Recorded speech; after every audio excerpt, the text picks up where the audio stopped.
Salut les entrepreneurs et les autres. Donc petit vlog champêtre aujourd'hui. Champêtre pour de vrai, voilà, ceci est mon champ. Non, pas ceci est mon sang, ceci est mon champ. Pour la petite histoire, ce champ, je l'ai acheté il y a 7 ou 8 ans. C'était mon potager. Donc aujourd'hui, il est un peu en friche, tout simplement, parce que j'ai acheté un autre terrain à côté du mien. Et dont j'ai fait mon potager. Et du coup, alors j'ai retourné la caméra. Du coup, je laisse ce champ devenir une forêt. Voilà. L'objectif, c'est d'en faire un espèce de jardin-forêt, comme disent certains. Donc, je laisse pousser les arbres tranquillement. Donc là, il y avait un chêne. Il y a tous ces petits qui poussent autour. Des genêts aussi. Et il y a d'autres arbres. Donc là, si je viens aujourd'hui, c'était d'abord pour vous montrer le coucher de soleil, mais pas de peau. Trop tard. Je viens voir si j'ai des châtaignes. Il y a des petites bogues. Bon, le voisin a coupé les trucs qui les emmerdaient, ça évidemment, il n'y a pas de problème. Cabane, mon ex-cabane de jardinage. Alors bon, pour l'anecdote, je ne suis plus chez moi ici. Cette parcelle est un pote. On voulait tous les deux acheter ce champ. Et donc on s'est dit, est-ce qu'on se fait concurrence ou est-ce qu'on est des potes? Et donc, on a acheté le champ, on l'a coupé en deux et on a tiré à pile ou face. Moi, j'ai hérité de la partie bien plate. Et lui, il a hérité de la partie forestière. Voilà, je me permets de rentrer chez lui. Quand il regardera cette vidéo, il m'insultera. Insulte-moi en commentaire, s'il te plaît. Ça fera des vues. Alors sur l'actu de la chaîne, écoutez, j'ai été pendant à peu près un mois coincé dans des espèces de limbes d'internet. On m'avait dit de ne pas faire la connerie de faire trop de vidéos d'un coup. Je l'ai fait parce que je trouvais ça marrant, le délire d'avoir 30 vidéos d'affilée. J'aime bien mettre du contenu, quand je crée du contenu, que ce soit sur les réseaux sociaux ou ailleurs. J'aime bien que les gens, quand ils arrivent pas sur une page vide, où il y a 3 trucs. Les vidéos, elles sont pas toutes quali, mais quelqu'un qui découvre, il débarque, il en a 30, il a de quoi s'occuper.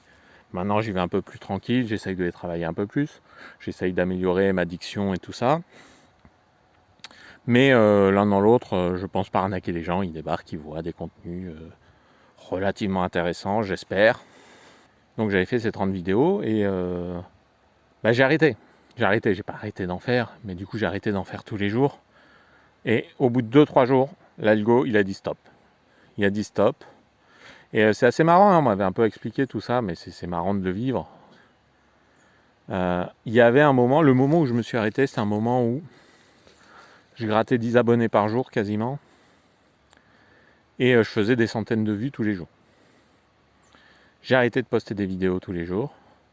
Quand l'algorithme s'en est rendu compte, il m'a fait descendre à zéro quasiment.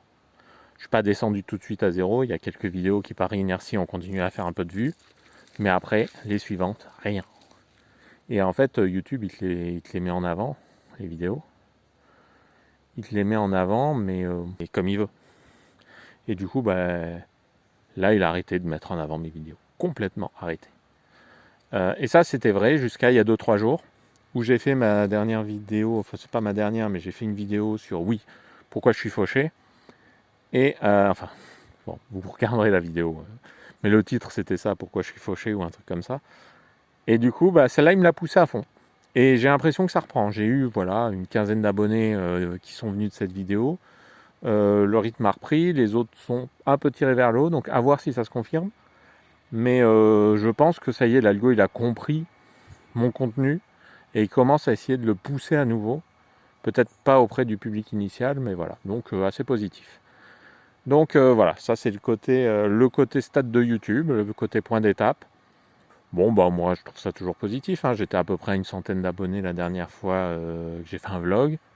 Je suis à peu près à 200 aujourd'hui. Bon, très bien. J'avais dit que j'essayais pendant 6 mois. Il en reste 5. On verra. On verra. Donc si vous voulez aider, mettez des commentaires. Vraiment, sur toutes les vidéos. Soit vous mettez des commentaires intéressants, intelligents, et essayez de me poser des questions et j'essaierai d'y répondre. Vous voyez que quand même j'essaye de faire le boulot de ce point de vue-là. Mais sinon, vous mettez coucou, salut, ce que vous voulez, une phrase rigolote. Voilà. Je pense que ça marche du point de vue de l'algorithme, parce que sur les vidéos standards, normales, classiques, celles qui marchent le mieux sont celles qui sont commentées. Sinon, sur le sujet un peu lifestyle du jour, c'était à propos des vacances. Aujourd'hui, c'est les vacances. Oui, depuis aujourd'hui d'ailleurs. Je vous enregistre lundi soir, je vais diffuser ça mardi matin. Et depuis ce matin, donc, c'est les vacances. Et en fait, je veux reparler un peu du minimalisme. Du minimalisme dans le sens où j'entends, c'est-à-dire qu'avant de chercher à assumer son niveau de vie, selon moi, il faut d'abord estimer de combien on a besoin pour vivre. De combien vous avez besoin pour vivre, et ensuite, derrière, vous allez chercher vos revenus, derrière, qui correspondent à ce que vous êtes capable de fournir pour ce niveau de vie. En fait, voilà, c'est ce que je fais. Et il faut bien comprendre que le niveau de vie du salarié, ce n'est pas exactement le même niveau de vie que l'entrepreneur. Vous avez plus de liberté en tant qu'entrepreneur. Et je m'explique, les vacances vont me permettre de faire ça. En fait, mon épouse travaille. Elle a un travail type fonctionnaire. Et du coup, elle n'a pas de congé suffisant pour les enfants. Et moi, j'ai pas de parents pour garder mes enfants sur place. J'ai des parents, évidemment. Évidemment, non, il y en a qui n'en ont pas. J'ai des parents. Mais ils sont pas là.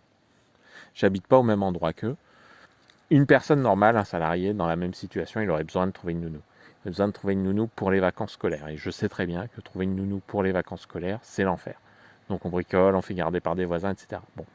Comment j'ai réglé le problème ? En fait, ma femme, elle travaille, autant elle ne peut pas s'arrêter de travailler pendant les vacances, autant elle a réussi à faire passer, d'adapter ses horaires.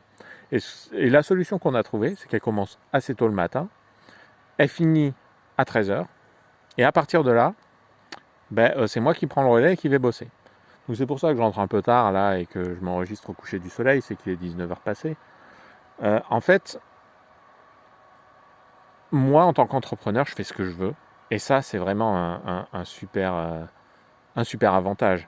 Il y a plein de sujets sur lesquels un salarié va avoir besoin de payer des services et où un entrepreneur n'a pas besoin de payer ces services-là. Donc c'est valable pour la garde d'enfants, ça joue beaucoup.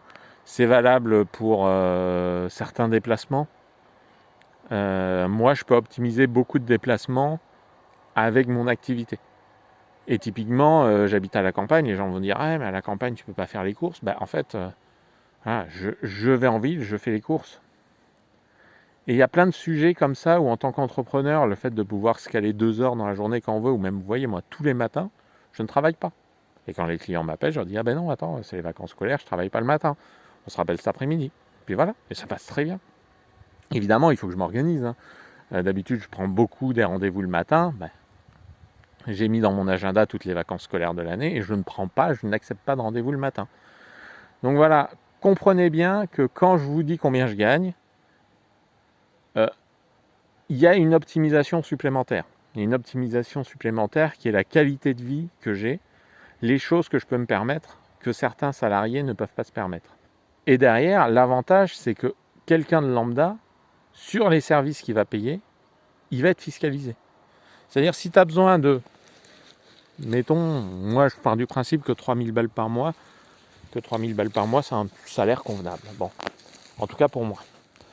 Si j'étais salarié, j'essaye de trouver un peu de lumière là, ça commence à être très sombre. Si j'étais salarié, j'aurais peut-être besoin de 4. J'aurais peut-être besoin de 4 en comptant tout ça. Et en fait, gagner 3 ou 4, ça peut changer les choses. Ça peut changer radicalement les choses. Tu peux te retrouver fiscalisé. Donc tu peux te retrouver à plus avoir besoin de 4, mais avoir besoin de 4005 pour payer les impôts. Et en fait, il y a une espèce de fuite en avant du fait que plus on est occupé, plus on a de services, plus on a de charges à payer, plus on a besoin de s'occuper pour aller chercher et plus on les augmente. Et c'est très délicat de trouver l'optimisation. Donc c'est de ça dont je voulais vous parler aujourd'hui, c'est trouver l'équilibre qui vous correspond bien. Et n'allez pas forcément chercher l'optimisation du revenu mais travaillez sur l'optimisation de votre vie en général, votre cadre de vie, votre niveau de vie, et essayez de faire en sorte, voilà. Vous voyez là quand même, je suis quand même pas malheureux. Alors vous voyez pas le coucher de soleil, mais la lumière est quand même jolie, même si elle passe pas à la caméra. Je suis sous les arbres. Voilà. Bon, par contre, le mauvais côté des choses, c'est que j'aurai pas de châtaigne. Mais j'en ai d'autres. Je fais le tour de tous mes arbres, mais j'en ai d'autres. J'en ai 3 qui donnent très bien. Bon, celui-là, il donne rien. Celui-là, il donne pas souvent quelque chose. Ça dépend des années. Mais ce qui est marrant, c'est qu'il doit être plus sauvage que les autres. Les autres, c'est des arbres de culture. Donc les autres, ils donnent à peu près tous les ans.